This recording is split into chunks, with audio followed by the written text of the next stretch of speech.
Hello friends, स्वागत है आप सभी का। और अपना 5th यूनिट चल रहा है तो उसी को कंटिन्यू करते हैं। निकोलस द्वितीय ने त्यागपत्र दिया 15 मार्च 1917 को अपने भाई ग्रेट ड्यूक माइकल के पक्ष में, और 300 साल से चल रहे रोमानेव राजवंश का अंत हो गया।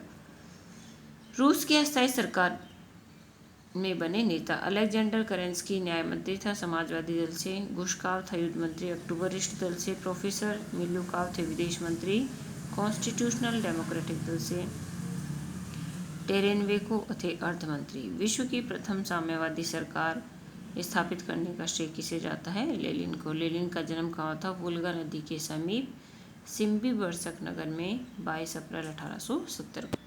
लेनिन किससे प्रभावित थे? तो बड़े भाई अलेक्सांडर से प्रभावित थे। लेनिन को प्रभावित करने वाला उपन्यास था चेरनीशेव्स्की का क्या करना।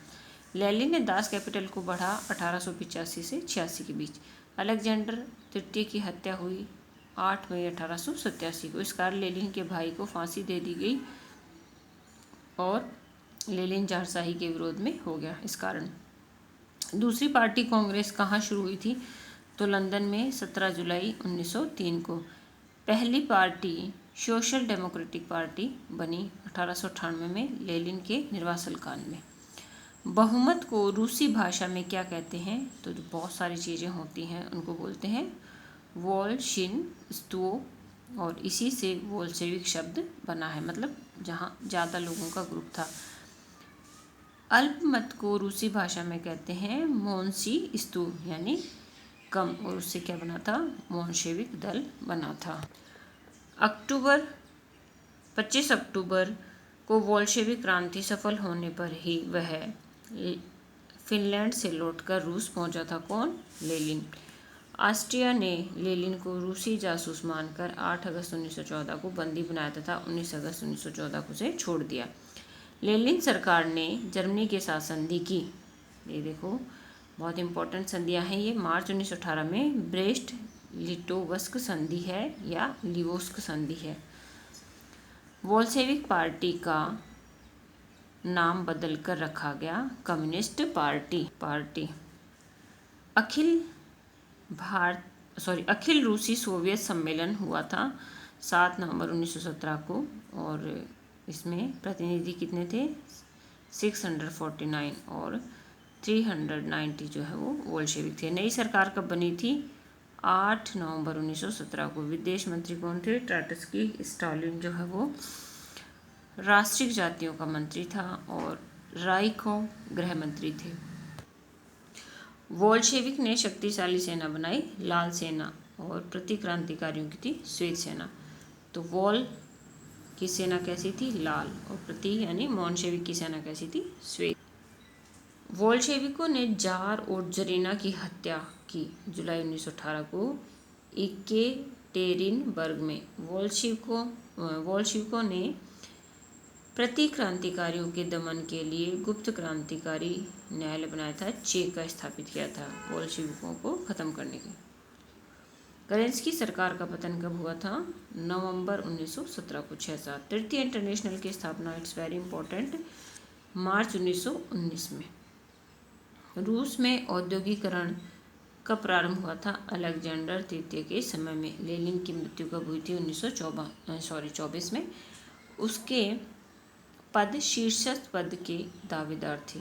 ठीक है। ब्रोनस्टेन उर्फ लियो ट्रॉट्स्की और जोसेफ विसरियोनोविच जुगशिवली उर्फ जोसेफ स्टालिन, ये कौन थे?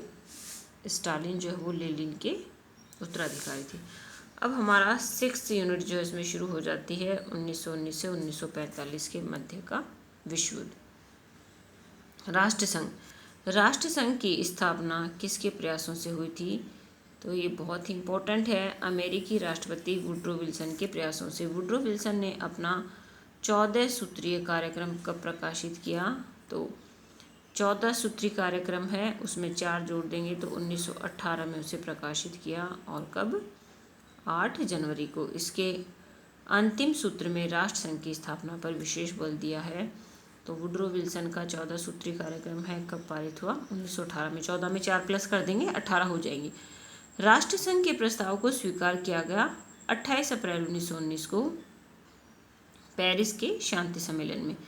राष्ट्र संघ आयोग ने राष्ट्र संघ का प्रारूप अंतिम रूप से तैयार किया 14 फरवरी 1919 को। राष्ट्रसंघ वैधानिक रूप में बना 10 जनवरी 1920 को। राष्ट्रसंघ का मुख्यालय कहाँ बनाया गया था? स्विट्जरलैंड की राजधानी जिनेवा में। फिर उसकी सदस्यता, राष्ट्रसंघ के प्रारंभिक सदस्य कितने थे? 43 थे। प्रारंभ में हस्ताक्षर कितने देशों ने किए थे? 30 देशों ने। तटस्थ देशों को आमंत्रित किया गया था जिनकी संख्या थी 13। भारत भी जो है वो प्रारंभ से ही राष्ट्रसंघ का सदस्य रहा। किसी भी राष्ट्र को सदस्य बनाने के लिए साधारण सभा में कितने सदस्यों की सहमति आवश्यक है? तो 43 की। फिर राष्ट्रसंघ के अंग कौन कौन से थे? साधारण सभा, परिषद, सचिवालय, 2 स्वायत्त शासी अंग थे, अंतर्राष्ट्रीय न्यायालय और अंतर्राष्ट्रीय श्रम संगठन। अन्य सहायक अंग कौन कौन से थे? आर्थिक और वित्तीय संगठन, संवाद और यातायात संगठन, स्थायी शासन सेवा या प्रादेशिक आयोग, बौद्धिक सहयोग का अंतर्राष्ट्रीय संस्थान। फिर है साधारण सभा, इसमें संघ के सभी सदस्य शामिल होते थे। सभा के सदस्य देश अधिकतम 3 प्रतिनिधि भेजते थे, किंतु उनका मत एक ही गिना जाता था कि भाई व्यक्ति तो कितने आए हैं? 3, लेकिन वो जो भी बात बोलेंगे उसको हम क्या मानेंगे? एक मानेंगे। फिर है परिषद, राष्ट्रसंघ का सर्वाधिक शक्ति संपन्न अंग है। इसमें 2 प्रकार के सदस्य होते हैं, स्थायी और अस्थायी। 5 स्थायी सदस्य बनाए गए थे, ब्रिटेन, जापान, इटली, फ्रांस और अमेरिका। परंतु अमेरिका जो है वो राष्ट्रसंघ का सदस्य न बनने के कारण केवल 4 ही सदस्य स्थायी रहे। ठीक है, उसकी काउंटिंग तो थी अमेरिका की, लेकिन वो नहीं बना। 4 अस्थायी सदस्य थे, बेल्जियम, ब्राज़ील, ग्रीस और स्पेन। फिर हम बात करते हैं सचिवालय की। तो सचिवालय का प्रधान कहलाता था महासचिव। सचिवालय सभा और परिषद के प्रशासकीय कार्यों को वो करता था। अंतर्राष्ट्रीय न्यायालय मुख्यालय इसका हेग में। प्रारंभिक संख्या 11 और बाद में इसके सदस्य कितने हो गए? बाद में 15 1931 में। न्यायाधीशों का निर्वाचन परिषद में बहुमत से होता था और जो इसका निर्वाचन है वो कितने वर्ष के लिए होता है? 9 वर्ष के लिए। फिर आता है अंतर्राष्ट्रीय श्रम संगठन, मुख्यालय जिनेवा में। अमेरिका द्वारा अंतर्राष्ट्रीय श्रम संगठन की सदस्यता ग्रहण की गई 1934 में। राष्ट्रसंघ द्वारा स्थायी प्रदेश आयोग की स्थापना की गई 1920 में। फिर है राष्ट्रसंघ की सफलताएं। अल्बानिया का सीमा विवाद कब से कब तक था? 1921 से 24 तक। ऑलैंड द्वीप का विवाद 1921 में। हंगेरियन विवाद 1923 से 30 तक। यार्वोजोनो विवाद जो है 1923 से 29। लोटेशिया विवाद है 32 से 33 और बल्गेरिया विवाद है 1925 से 26। देखते हैं आर्थिक मंदी। 1929 से 1932 ईस्वी के मध्य कितने बैंक दिवालिया हो गए थे? तो 5700 बैंक जो है दिवालिया हो गए और मुद्रा का अवमूलन हो गया। फिर है न्यू डील कार्यक्रम प्रारंभ किया। It's very important. अमेरिकी राष्ट्रपति रूजवेल्ट ने। संपूर्ण विश्व में आर्थिक संकट छाया 1929 से 1934 को। बोलते हैं ना कि 1930 की व्यापक मंदी, तो वो ये वाली मंदी थी। विश्वव्यापी मंदी का तात्कालिक कारण क्या था? देखिए 1929 में अमेरिकी शेयर बाजार की कीमत गिरना और शेयरों का मूल्य 50 अरब डॉलर तक गिर गया था और यही जो है वो मंदी का कारण बना। फिर है जापान ने मंचूरिया पर आक्रमण किया 1931 में। अधिकांश भूभाग पर कब्जा कर लिया। मंचूकुओ नामक कठपुतली की सरकार बनाई गई। फिर है जर्मनी में हिटलर चांसलर बना 1932 में, नाजीवादी दल का था। आर्थिक मंदी के समय किस एकमात्र देश ने उन्नति की? वेरी वेरी इंपॉर्टेंट, कि जब पूरे विश्व में मंदी थी उस समय सिर्फ एक देश ऐसा था जिसने तरक्की की और वो कौन था? रूस था। फिर देखते हैं फासीवाद। फासीवाद के समानार्थक शब्द हैं फासिस्टवाद या फासिज्म। फासिस्ट शब्द की उत्पत्ति हुई है फासियो से। फासियो शब्द बना है लैटिन शब्द फासेज यानी छड़ों का गट्ठा। फिर है बेनिटो मुसोलिनी। जन्म इटली के रोमाग्ना शहर में 29 जुलाई 1883 को। पिता अलेसेंड्रा लोहार थे और माता रोसा मुसोलिनी एक कैथोलिक स्कूल की अध्यापिका थी। जेल से मुक्त होने पर मुसोलिनी ने कौन सी पत्रिका निकाली? वेरी वेरी इंपॉर्टेंट, अवंती पत्रिका। किसने? मुसोलिनी ने। समाजवादी दल प्रथम विश्व युद्ध में शामिल होना चाहता था, इसलिए मुसोलिनी ने दल छोड़ दिया क्योंकि वह नहीं चाहता था। जेल की पत्रिका मुसोलिनी की कौन सी थी? अवंती। इटली की सेना में भर्ती होकर मुसोलिनी ने युद्ध में अपनी वीरता दिखाई और 1915 में आइसोना बुरी तरह घायल हो गया और सेना उसने छोड़ दी।